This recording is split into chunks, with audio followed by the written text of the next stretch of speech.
Aku menjadi jenius berkedip di Akademi Sihir. Bab 23, bagian 1. Waktu berlalu dan beberapa minggu pun terlewati. Baek Yusul, apa yang sudah kukatakan padamu? Jangan gunakan bahan yang tidak seharusnya kau gunakan.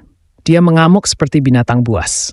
Profesor Mason Tyrant mengarahkan perhatiannya pada penawar yang tergeletak di meja eksperimenku. Untuk meningkatkan hasilnya, aku sedikit memodifikasi resep profesor. Apa? Lihat ini.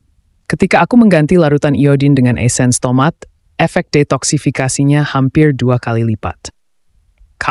Mason memeriksa penawar yang telah kubuat, menggigit bibirnya seolah-olah berusaha keras mencari kata-kata. Lalu dia berteriak. Kenapa kau datang ke sekolah kalau hanya akan melakukan apa yang kau mau? Dia memang punya poin, tapi tujuanku adalah melukai perasaan Profesor Mason Tyrant, dan aku tidak berniat mengubah pikiranku.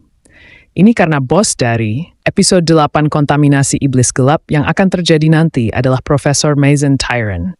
Episode keempat bahkan belum dimulai, tetapi aku perlu mempersiapkan diri terlebih dahulu. Bagaimanapun dia adalah bos yang sangat kuat dan berbahaya. Mason Tyrant, progres kontaminasi sihir gelap 21%. Rendah diri, iri hati, kontraktor iblis gelap, Profesor Alkimia. Bos episode 8. Iblis gelap terkonfirmasi. Mason adalah salah satu penjahat yang menjadi iblis gelap setelah gagal mengatasi perasaan negatifnya. Jika kontaminasi sihir gelap, di mana emosi perlahan-lahan diselimuti kegelapan, melebihi 90%, maka dia akan sepenuhnya berubah menjadi iblis gelap. Aku bisa mengetahuinya karena sentient spec, tetapi tidak ada cara untuk membuktikannya. Jadi aku tidak bisa melaporkannya kepada pembasmi iblis gelap yang memburu dan mengeksekusi penyihir yang dikuasai oleh sihir gelap. Oleh karena itu, aku sengaja memprovokasinya. Dengan cara itu, aku bisa dengan cepat meningkatkan tingkat kontaminasi profesor. Setelah mencapai 50%, efeknya akan terlihat tetapi tidak terlalu berbahaya, dan aku bisa memanggil pembasmi iblis gelap. Jika itu hanya kontaminasi sihir gelap biasa, mungkin ada cara untuk membalikannya sebelum terlambat. Ada banyak cara untuk membalikan kontaminasi sihir gelap hingga mencapai 70%, seperti obat-obatan, sihir, atau kebangkitan secara sukarela. Namun, dia adalah seorang kontraktor iblis gelap. Dengan sukarela membuat perjanjian dengan iblis gelap, dia adalah penyihir yang dengan rela menyerahkan dirinya kepada kegelapan. Dia sudah memiliki benih iblis gelap yang ditanam di tubuhnya, dan itu sudah tidak mungkin lagi untuk dihilangkan.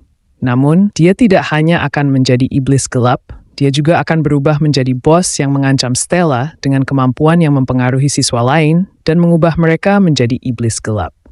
Untuk menghindari itu, aku mencoba menarik perhatian pada diriku sendiri dengan maksud meminimalkan kerusakan tambahan. Tentu saja, itu adalah harapan yang sia-sia. Namun, dalam episode tersebut, banyak karakter yang terluka parah, dan dalam skenario terburuk, bisa langsung ada akhir buruk.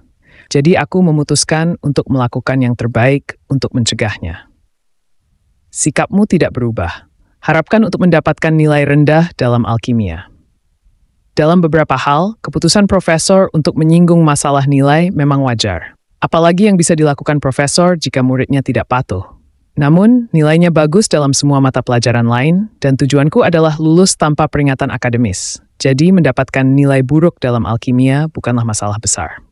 Tunggu, jika kupikir dengan cara ini, aku tidak akan mendapatkan nilai juga. Jadi, mengapa aku harus mengerjakan tugas alkimia? Aku bisa menggunakan waktu itu untuk hal lain. Tapi, segalanya tidak berjalan sesuai rencana. Ujian praktik akan diadakan minggu depan. Ramuan Vitalitas D adalah nama obat yang akan kalian buat.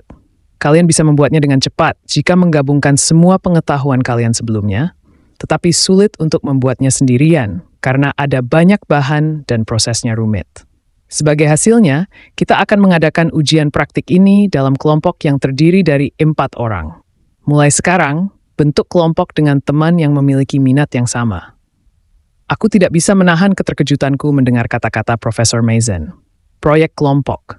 Salah satu hukuman terberat yang bisa diberikan seorang profesor. Namun, ada alasan lain mengapa aku merasa bingung. Tugas kelompok? Apakah ada hal seperti itu di dalam game? Tidak ada. Tidak peduli seberapa keras aku memikirkannya. Mungkin karena game harus berkembang dengan cepat, cerita-cerita sepele seperti tugas kelompok tidak dijelaskan. Apakah ini perbedaan antara game dan kenyataan?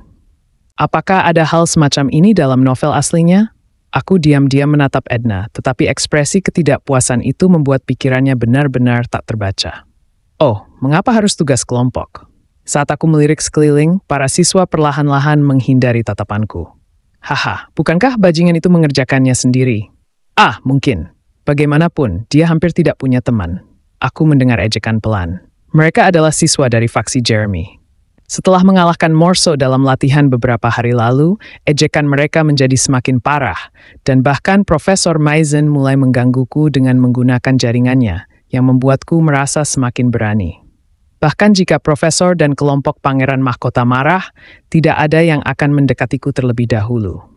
Para siswa mulai membentuk kelompok mereka sendiri, dan sementara mereka sibuk berkeliaran, aku tidak punya tempat untuk pergi. Kelompoknya hampir selesai. Sekitar 10 menit kemudian, Profesor Maizen berkata, sebanyak 11 kelompok telah terbentuk, dan 4 orang tertinggal. Murid yang tidak bisa membentuk kelompok, datanglah ke sini. Saat aku perlahan bergerak ke meja yang terletak di bagian belakang, para siswa yang tidak punya teman seperti aku pun berkumpul. Sisa siswa adalah Kasahun, seorang anak laki-laki berambut coklat, dengan wajah penuh bintik-bintik, Maliwan, seorang anak laki-laki dengan pipi tembam, Aisel dan aku. Kalau dipikir-pikir, Aisel juga tidak punya teman. Kematian ayah Aisel, Adipati Agung Isaac Morph, tidak diketahui secara luas oleh publik. Rumor bahwa Isaac Morph, keturunan Morph yang agung, yang pernah menjadi pahlawan bagi para penyihir, mengkhianati dunia sihir dan berpaling kepada iblis gelap, menyebar ke seluruh dunia. Tentu saja itu adalah rumor palsu, tetapi tidak ada yang bisa mengungkap kebenaran. Dan pada akhirnya, Aisel dikap sebagai anak pengkhianat. Tidak heran, tidak ada orang di sekitarnya. Dua yang lain, ya, itu hanya karena kepribadian mereka. Aku tidak tahu siapa anak laki-laki bernama Kasahun itu. Jika dilihat dari sikapnya, dia tampak seperti bangsawan, tetapi dia pasti diintimidasi karena tidak melepaskan kepribadian yang dimilikinya setelah masuk Stella. Namun, aku mengenal anak laki-laki bernama Maliwan dengan cukup baik. Dia bukan karakter utama dan sama sekali tidak berperan dalam cerita, tetapi aku ingat dia cukup pandai dalam alkimia nanti. Aku menyapa secerah mungkin. Senang bertemu dengan kalian. Aku Baek Yu Sol. Lalu kedua anak laki-laki itu menjadi semakin murung. Hal itu sekali lagi membuatku sadar akan situasinya. Tidak ada gunanya mencoba keras-keras karena kelompok ini akan mendapatkan banyak pengurangan hanya karena ada aku. Mereka pasti sudah bekerja keras untuk nilai mereka sendiri, tetapi pada akhirnya mereka terjebak dalam situasi buruk. Bagaimana aku melakukannya?